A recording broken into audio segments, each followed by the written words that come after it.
अस्सलाम वालेकुम viewers, welcome back to my YouTube channel daily tips with Asma.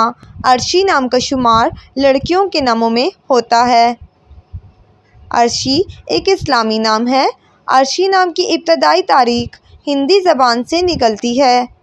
Arshi नाम की लड़कियों के लिए खुशकिस्मत नंबर 7 माना जाता है।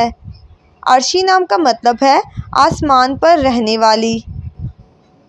खुशकिस्मत दिनों के हिसाब से जुम्मा और हफ्ते का दिन शामिल है।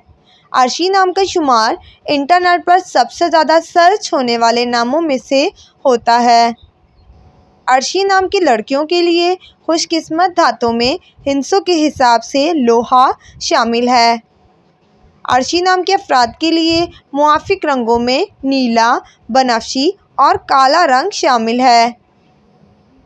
अर्शी नाम के अफराद के लिए मुआफिक पत्थरों में नीलम पत्थर शामिल है।